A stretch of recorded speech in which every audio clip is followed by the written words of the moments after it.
Dawson's Rentals.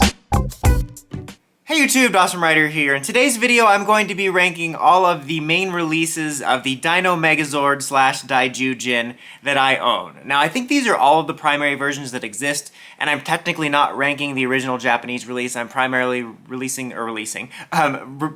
the ones that were released in America. I might do a video at some point ranking like all of the different Megazord variants I own, including like figures or like the Build-A-Figure that came with the Bandai one. But this is primarily focusing on the main combinable releases specifically that I own in light of the Zap one coming out recently, and I wanted to take a look at how they personally rank for me. Now, again, this is my personal list. Now, while my thoughts on quality and look and all that are obviously going into it, it also has some personal feelings and thoughts going into it in regards to which ones I just like more or have an attachment to. As a result of that, at the end of the ranking, after I give my number one, I'll sort of talk about which ones I think are objectively the best. I mean, no opinion can really be objective, but I think you know what I mean. Let's go ahead and get started. Coming in at the bottom of the list is Hasbro's budget release Megazord. This release was about a year ago. I think it came as a full set too, but they released as individual little budget pieces that could come together to form this Megazord. And I want to be clear, I don't hate this one at all. I actually think for what it is, it's pretty good. It's not a terrible mold. It doesn't feel like the most expensive or anything. It feels a little cheap. But for what it is, it's honestly pretty cool. It's just overall, I think, the quote-unquote worst looking of the bunch. You know, it has the lesser quality feel, it has the less paint, it just kind of ends up being the last one on the list. But again, I'm going to say I don't have like an overt amount of negative feelings towards this thing. I actually, again, kind of dig it for what it is. It's meant to be a budget release. This isn't meant to be a collector's grade one or even a full-on main release. And you know, back in the day, when I was looking for the Dino Megazord for my collection because it was one of the things I missed out on, I would have loved to have something like this easily available while I hunted down a release on eBay. It would have been cool to be able to not only pick a version up in stores, but one that was fairly cheap so that I could have one to be represented in my collection without having to worry about breaking the bank and saving some of that money for the eBay hunting. Now, coming in after this, second to last, this might be a controversial hot take, is actually the most recent Zap release. Now, I don't want to make it seem like this thing is awful, and objectively it is better looking than multiple ones higher on this list, but this is my personal list again. And again, to speak positively, this thing does look cool, especially when it's all together, sitting there on the shelf. It looks really badass. The fact that it's more articulated, a little bit more slenderly proportioned, it does look really cool. I appreciate lots of little details in it, lots of the little work that went into it.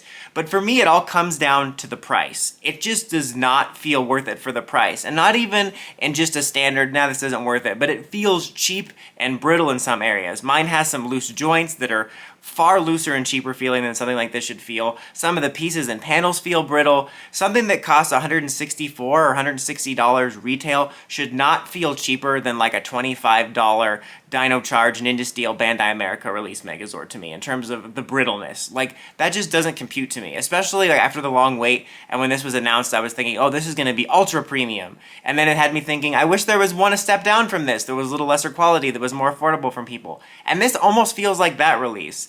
It just should not feel so cheap for the price. Now, if you're taking out the price, I think it's an objectively better release, but there's others on this list that for me personally I'm more attached to and I think are more worth it for the price. Now, coming up after that is the 2010 Megazord release from the MMPR 2010 toy line that was released as part of that weird MMPR reversioning. Now, honestly, this is a really good mold for what it is. I think it still holds up. It's not the absolute best, but it's an overall really solid mold. I think mostly an improvement on the original one. Everything's a little bit sleeker, a little bit better looking. Altogether, it still looks pretty solid, and it was a very reasonable price. This thing was kind of the precursor to the sort of Zord builder era, starting from Samurai onward, of what became the default deluxe Megazord releases here. And again, this was a situation where, you know, back in the day when I was filling out stuff for my retro collection and we didn't get so many past releases, that I was really excited to have this thing available on shelves and for such a reasonable price. And honestly, if it wasn't for completion's sake, I would have probably been more than happy just to pick this up and never worry about the 90s one. And it's an overall solid release that I think still holds up. After that though, I am putting the original 90s Dino release ahead of this one. I personally think the 2010 mold is better in a lot of ways, but just on a personal level, I have a little bit nostalgia for the original release, because again, I had some holes in my collection from when I was collecting, because when I was younger I didn't pick up a lot of the Megazord releases and stuff from seasons 1 and 2, so it was something I hunted for a long time, and I was really happy to finally be able to find one and fill that hole in my collection, and it's just kind of a special, nostalgic attachment for me in regards to my collection. And it's not like the best looking one, and it doesn't hold up as well as others or future releases or anything like that, but in my opinion, it's certainly not bad looking. I think it hits that really nice, like, retro feel, where the reason I like a lot of the items in my older Power Rangers collection is not because it's the most accurate representation of what it looks like in the show, but because it's almost like a time capsule piece of this is what mecha toys looked like, or Morpher toys looked like, or action figures looked like in the 90s. And that's what I like this for, is it looks like a classic 90s Megazord release. And also, again, factoring in price, at the time, I think the feel and look of this equated to the retail price. And it's also, I feel, worth noting for me personally, I did pay more than retail for this because I bought it on eBay. Thinking about this thing sitting on my shelf and looking at it versus the Zap Megazord, even though I paid more than retail for it, I still feel like I'm satisfied with the price and the purchase. But with the Zap one, I don't. That's why I had it rank high on the list, even though the Zap one's a lot better than this one in a lot of ways. Now, at the runner-up slot for this, I am going to give to the Legacy release of the Megazord, which is basically 90% the same as the 2010 release, which is why I felt comfortable ranking the 2010 one a little bit lower. It's basically the same thing, just more detailed and with die-cast. Now, this is arguably the cheapest Legacy one in terms of it was the only one that they didn't have to create a new mold for, so they just kind of reskinned the other one.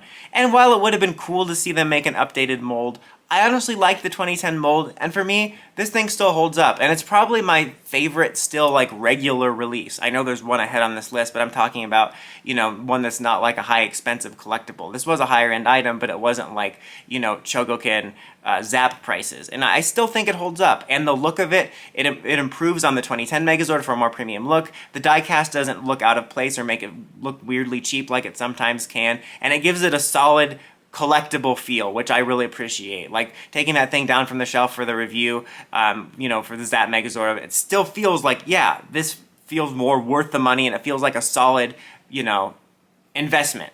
Like, they can probably improve on this, obviously, and again, part of me wishes that they could have done a new mold back in the day just to see what an improved version would have looked like, but for what this is, and for what it cost at the time, I'm still more than happy with it. Sometimes I feel like this one was maybe the one that felt a little bit overpriced in the Legacy line, only just because they didn't have to create a new mold, although the Thunder Megazord should not have cost that much for feeling so wobbly.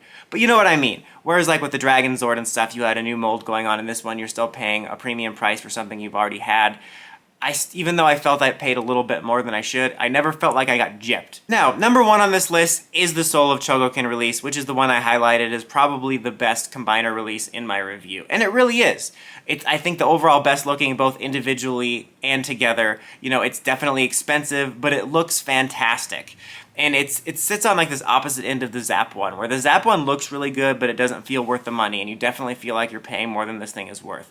Whereas this one, I still feel it is overpriced. I feel a lot of the Tamashii stuff is overpriced regardless of how it looks. And it doesn't feel like I'm paying exactly what it's worth. Like, this was expensive, but I got exactly what I wanted. It still feels like I got exactly what I wanted, but it's still a little too expensive. But still, I'd rather have that. I mean, not like I'd rather spend more money, but I'd rather have a situation where I'm like, I still feel like this was overpriced, but at least I got a damn good product, which was the opposite of the Zap release. I'm not trying to rag on the Zap release, I'm just mentioning it because it was the inspiration of this video, and I'm kind of comparing it to all these releases as we go. But yeah, this was probably the most expensive one outside of the Zap one, but it was worth it. It's a damn good looking release, and I think the best overall aesthetic looking one, and it also doesn't feel cheap, and it feels of high quality. Now that is my personal list. Again, that was my subjective list where I factored in not only my opinions on quality, but also my personal feelings about them. Now if I were to say which ones were the best, like just trying to be more objective, I think just for a solid, more classic, if not a bit dated one, the Legacy one still holds up as a solid, more traditional release. Again, the Chococan I still think remains my objective best one. But I would put the Zap one up there. You know, I think it's way overpriced. But being objective, it is superior in terms of the look of the mold and just the look of the overall toy on the shelf compared to the 2010 or the original release. I just do not think you should pay retail.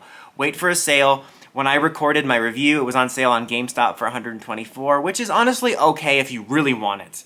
But if it could go on sale for $100 someday, that would be great. But definitely for a sale, I can still say, you know, Even though I have some problems with it, I could recommend it. And it's not like, I don't want this video to make it seem like I think it's like the devil or anything like that. I just think that it's disappointing how cheap it feels for the price.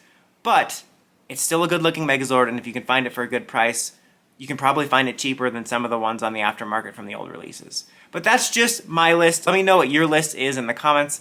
Until next time, don't forget to like, comment, subscribe, and climb the steps and ring that bell so you get notifications for my videos. Dawson Rider, signing out.